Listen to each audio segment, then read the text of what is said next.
Bonjour à tous. Suite à l'arrivée des Odontomacus qui n'étaient pas prévus à la bourse de Mons, j'ai donc dû trouver un logement décent pour elle, à savoir une petite cuve.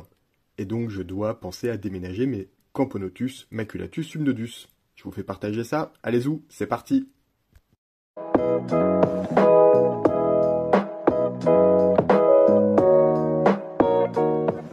Comme évoqué en intro, je me suis donc décidé à déménager les Camponotus maculatus subnudus.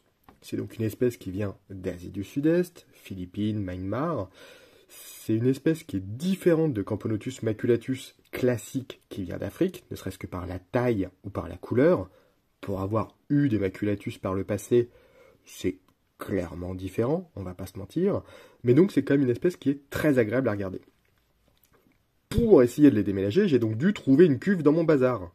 Bon, il y a un peu de quoi faire, je me suis dépêché. Ah, j'en ai trouvé une.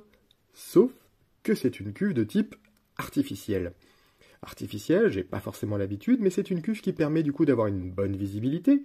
Là, elle était nue, donc ce que je devais avoir, c'était une plaque de Dick Fix. J'ai commandé chez Handstore, encore une fois, on change pas une équipe qui gagne. La cuve venait de là-bas, donc je me suis dit, tant qu'à faire, je vais pas me planter, je recommande là-bas. Toujours cool, les colis de chez Handstore. Il y a toujours le petit paquet de bonbons, même si tu passes une petite commande. Là, j'avais commandé juste une paire de pinces à côté. Voilà le Dick Fix. Le Dick Fix, c'est quoi? C'est un peu comme de la mousse horticole, vous savez, où on met les plantes, parfois des plantes séchées. Ça permet aux fourmis de creuser, et ça permet aussi de conserver une bonne humidité. Ça rentre comme dans du beurre. Franchement, la cuve est faite pour ça, c'est super chouette. Et ça permet du coup d'avoir une bonne visibilité. On fait le petit trou pour indiquer aux fourmis, creusez là, ça va être top. Et on devrait voir normalement, les fourmis creuser, mettre un petit peu de bazar parce que ça met un petit peu d'espèce de poussière de Dick Fix un peu partout dans la cuve. Donc on va pas trop s'embêter avec la décoration. Et les fourmis devraient creuser d'elles-mêmes. Ça avait plutôt très bien fonctionné avec des Camponotus oriventris dernièrement. Le Dick Fix, c'est une mousse du coup, il faut bien penser à humidifier avant d'installer les fourmis. Après, c'est un petit peu plus le bazar.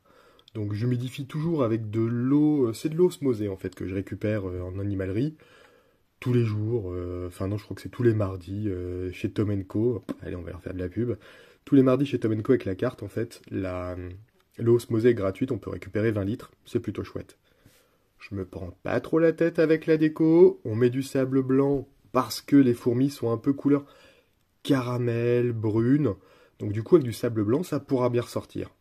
On s'embête pas plus que ça, je vais pas mettre de plantes, en tout cas, pas dans un premier temps chez elle. Et voilà. Honnêtement, on s'embête pas. Du sable blanc, ça fait ressortir les couleurs, ça va ressortir aussi un peu la déco. Là, le but, c'est pas de faire un terrarium de fifou avec des plantes, un truc naturel et tout, c'est vraiment de pouvoir déménager des campos, donc des camponotus, dans un milieu où on peut les voir, et c'est toujours quelque chose qui est assez intéressant à voir en expo, le fait de voir l'intérieur d'une colonie. C'est pas quelque chose dont j'ai l'habitude avec les grosses mémères de Ponérine qui piquent, quoi. Bon, là c'est juste du positionnement de branches, et honnêtement, j'ai pas révolutionné le jeu avec ça, quoi.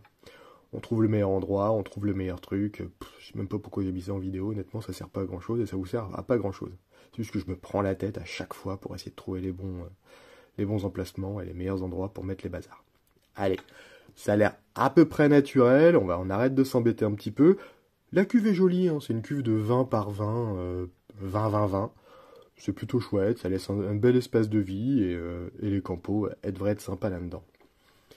Toujours pareil, avant d'aménager la colonie, on met les éléments, liquides sucrés et tout ça. Allez, là on voit la différence de taille entre les cubes. 20-10-10 d'un côté, et de l'autre côté, 20 par 20 par 20. Ça permet déjà d'avoir un joli volume. On va leur mettre l'eau, on va leur mettre tout ça. Il y avait les éléments classiques d'une colonie, hein, on va pas se mentir. Là, j'ai utilisé des piscettes. Honnêtement, des piscettes comme ça, c'est super pratique. D'un côté l'eau osmosée, de l'autre côté l'eau normale. Moi, ça me simplifie le boulot plutôt que d'utiliser des seringues. Surtout quand on a pas mal à faire. Au moins, c'est plutôt agréable. Les Camponotus sont actuellement en tube. On voit qu'il y a un énorme couvain. Honnêtement, la personne qui me les a envoyés, il y avait quoi? Il y avait un petit peu de monde dedans, mais c'était pas fifou. Des campos, tu chauffes, tu nourris, ça roule tout seul, en tout cas pour la plupart, hein. Après, tout ce qui est Camponotus singularis, Camponotus un peu péchu, on va dire, c'est un peu plus difficile. Mais là, Campo, Asie du Sud-Est, tu chauffes. Là, c'est un tube bambou. C'est le deuxième tube, parce que le premier, il est quasiment plein. Le deuxième tube, il commençait déjà à se remplir. C'est pour ça qu'il fallait trouver une solution. La cuve, la petite cuve au départ, elle était plus adaptée, quoi. À peine installées, qu'elles ont déjà commencé à courir, à cavaler un peu partout. Là, on les voit un petit peu. C'est franchement une espèce sympa, hein. C'est pas une grosse espèce par rapport au fulvo d'à côté. Mais elle cavale bien, elle mange bien, elle se développe bien. Je pense, à la différence de Nicobarensis, que c'est peut-être une espèce un petit peu plus adaptée aux débutants. Bon, bien sûr, il faut chauffer, donc ça a un coût, hein. C'est des tapis chauffants. Moi, après, je pose sur des couvercles. Mais c'est vraiment une bonne espèce pour débuter, vraiment jolie, vraiment sympa, assez active. Et moi, les Nicobarensis, je vous le dis, j'en veux plus. J'ai déjà eu un accident une fois avec des évasions et elles sont allées me bouffer, me boulotter d'autres colonies à côté. Nicobarensis, je déconseille à des débutants. Oui, ça va très vite, mais justement, ça va trop vite. Et c'est assez problématique. Là, cette espèce-là, elle est jolie, elle est sympa. Elle vient aussi d'Asie du Sud-Est, alors du coup, ça doit se trouver pas trop cher, c'est plutôt sympathique. Moi, je les aime bien, ces petites campos. Je suis pas un grand fan de leur setup, je fais pas un gros terrarium naturel avec du... De toute façon, les campos en terrarium naturel, honnêtement, le faites pas. Ça sert à rien et vous verrez rien. Elles vont se planquer, vous verrez quasiment aucune activité. En tout cas, moi, pour l'instant, à part les singularis, j'ai pas de campos en terrarium naturel, quoi. Ce n'est que mon avis. Je suis un grand fan des terrariums naturels avec du substrat, mais pas pour des campos. Pour des campos, elles vont se planquer, vous n'aurez quasiment aucune activité. J'espère que le déménagement va bien se passer, va se passer assez vite, et j'espère aussi pouvoir vous présenter cette espèce à l'exposition de Waterloo. C'est aussi pour ça que je les déménage. Là, on le voit assez rapidement, on va dire en quelques heures, elles ont commencé à creuser le dig fix, donc la mousse. Il n'y a pas encore beaucoup d'ouvrières à l'intérieur, mais ça devrait être sympa quand même et le faire assez vite.